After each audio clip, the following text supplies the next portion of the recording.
இந்த விருச்சிகம் ராசியில இருக்கிறவங்க நிறைய பேர் வந்து திருமணத்திற்கு பிறகு மிகுந்த துன்பத்தை அடையறாங்க. இது வந்து ஒரு மறுக்க முடியாத உண்மை. இது வந்து 3 நட்சத்திரங்கள் இருக்கு. விஷாகம், அனுஷம், கேட்டை. இந்த 3 நட்சத்திரக்காரர்களுக்கும் துன்பம் நடக்குதா? திருமணத்திற்கு பிறகு அப்படின்னா, 3 நட்சத்திரக்காரர்களுக்கும் மிகுந்த துன்பம் கிடையாது. நல்லா புரிஞ்சுக்கோங்க. அனுஷம் நட்சத்திரத்துக்கு தான் மிகுந்த துன்பம் வந்து கிடைக்கும். எதற்கு பிறகு அப்படின்னு சொன்னா, திருமணத்திற்கு பிறகு.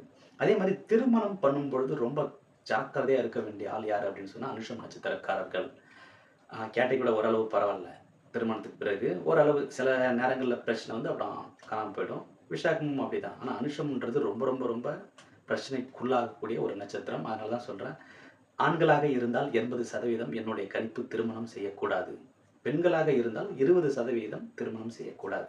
ஆண்கள் மீறி பண்ணிட்டீங்க அப்படின்னு சொன்னா, சில பிரச்சனைகள் வரும். நம்மளுடைய வாட்ஸ்அப் குரூப்ப ஃபாலோ பண்ணுங்க. அதுக்கு உங்களுக்கு தீர்வு வந்து குடுப்போம்.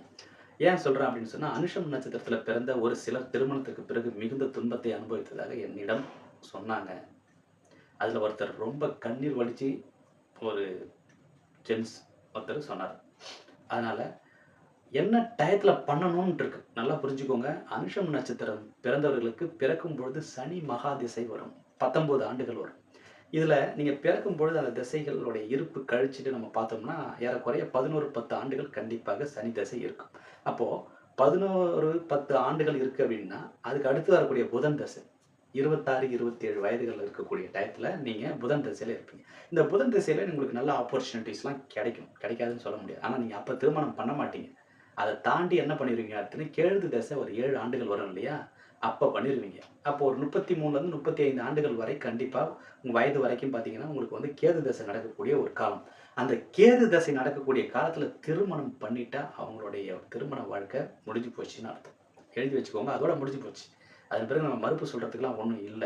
ஒரு வேள பண்ணிட்டீங்க, தப்பு பண்ணிட்டீங்க, கேது திசையில திருமணம் ஆயிடுச்சு அப்படின்னு சொன்னா, வேற ஏதாவது ரீஃபில் பண்றதுக்கு நம்ம ஐடியா வந்து கண்டிப்பா வந்து குடுப்போம். ஆதி இருந்தா அந்தம் உண்டு. கண்டிப்பா தொடக்கம்னு இருந்தா ஒரு முடிவுன்னு ஒண்ணு கண்டிப்பா உண்டு. இந்த கேது திசை காலத்துல யார திருமணம் செய்யலாம் அப்படின்னு சொல்லி பார்த்தீங்கன்னா, குரு தசை நடக்கக்கூடிய இணையை தேடி திருமணம் செய்வது நல்லது. நீங்க வந்து கேது தசை காலங்கள்ல அந்த 7 ஆண்டுகள் இன் பிட்வீன் கேப் ஒரு 25லருந்து ஒரு 34 வரைக்கும், ஒரு 33 வரைக்கும் கேது தசை நடக்குது. இல்ல ஒரு 35 வரைக்கும் கேது தசை நடக்குது அப்படின்னு சொன்னா, அந்த இன் பிட்வீன் கேப்ல குரு தசை நடக்கக்கூடிய பெண்ணையோ, இல்ல பெண்ணாக இருந்தால் குரு தசை நடக்கக்கூடிய ஆணையோ திருமணம் செய்ய வேண்டும். அப்படி செஞ்சீங்க அப்படின்னு சொன்னா, ஓரளவுக்கு நீங்க ரிலீஃப் ஆவீங்க. ஓகேங்களா? அதன் பிறகு ஆ ஒரே ராசியில் திருமணம் செய்யக்கூடாது. ஒருத்தர் என்ன பண்ணிட்டாரு தப்பு அப்டின்னா, அனுஷம் நட்சத்திரத்தில பிறந்துட்டு, அனுஷம் நட்சத்திரத்தில பிறந்த பெண்ணையே திருமணம் செஞ்சிருக்காரு. சொல்றது புரியுதுங்களா? தினம், தினம், தினம் போர்க்களம் மட்டும் தான் இருக்கும். பண கஷ்டம் அபரிதமா இருக்கும். சொல்றது புரியுதுங்களா? பண கஷ்டம் அபரிதமா இருக்கும். பணம் வந்ததுன்னா செங்கல் சூளைக்குள்ள கொண்டு போய் கொட்டுற மாரி காணாம போயின்னே இருக்கும். அப்படி ஒரு பண கஷ்டத்த அனுபவிப்பீங்க. அதனால முடிஞ்ச வரைக்கும் அனுஷம் நட்சத்திரத்தில் பிறந்தவர்கள் திருமணத்தில் கவனமாக இருக்க வேண்டும். அதுக்கு அடுத்தது கேட்டை நட்சத்திரம். கேட்டை நட்சத்திரம் மிகுந்த பணத்தை தேடி, தேடி, தேடி ஓடக்கூடிய ஒரு ஆளாக இருப்பார்கள். அப்படி தேடி, தேடி பணத்த ஓடுறதால, அவங்களுடைய உழைப்புகள் நெறைய வீண் வீண் விரயம் அப்படின்னுவாங்க இல்லையா? அந்த மாரி எதற்காக உழைக்கிறோம்னு தெரியாம நெறைய உழைப்புகள வீணா போட்டுருவோம். எந்த துறையில போடணும்னு சரியாவே தெரியாது. அப்படி இப்படி அங்கு இங்குமா ஓடி பணத்த நெறைய சம்பாதிச்சும் சேர்க்க தெரியாத ஒரு ஆளா மாறிடுவாங்க கேட்டை நட்சத்திரக்காரர்கள். அதனால ஓடி ஓடி சம்பாதிக்கிறது முக்கியம் இல்ல. எதை எப்படி சம்பாதிச்சு இன்வெஸ்ட்மென்ட் பண்ணி எங்க வச்சு யார்கிட்ட குடுத்து பாதுகாப்பா வைக்கணும் அப்படின்றதையும் கேட்டை நட்சத்திரக்காரங்கள் ரொம்ப அழகா புரிஞ்சுக்கணும். ஏன் அப்படின்னு சொன்னா, விருச்சிகம் ராசியை பொறுத்தவரை சந்திரன் நீச்சம் ராசியில சந்திரன் நீச்சம். அதனால பணம் தங்குறது ரொம்ப கஷ்டம். அதுவும் முக்கியமா கேட்டை நட்சத்திரத்துக்கு கையில பணம் தங்குறது ரொம்ப கஷ்டம். அதனால பணத்தை யார்கிட்ட கொடுத்து வைக்கணும், எப்படி சேஃபா வைக்கணும்ன்றத புரிஞ்சுக்கணும். விஷாகம் நட்சத்திரத்தை பொறுத்த வரைக்கும் பணமும் வரும், செலவும் ஆகும். ஓரளவுக்கு ஒரு மிதமான ஒரு நட்சத்திரமாவே இருக்கும். இந்த விருச்சிகம் ராசியில அனுஷம், கேட்டை கம்பேர் பண்ணும்போது விஷாகம்ன்றது ஓரளவு மிதமா தான் இருக்கும். ஆனா கோவத்த கண்ட்ரோல் பண்ணாத வரைக்கும் விஷாகத்துக்கு நல்ல எதிர்காலம் ஒன்று கிடையாது. குடும்பம் சிதைஞ்சிடும். கோவத்தை கண்ட்ரோல் பண்ணணும். இந்த 2 நட்சத்திரக்காரர்களை கம்பேர் பண்ணும்பொழுது, திருமணத்திற்கு பிறகு அதிகமா வந்து கோவப்படக்கூடிய ஆட்கள் வந்து விஷாகம்.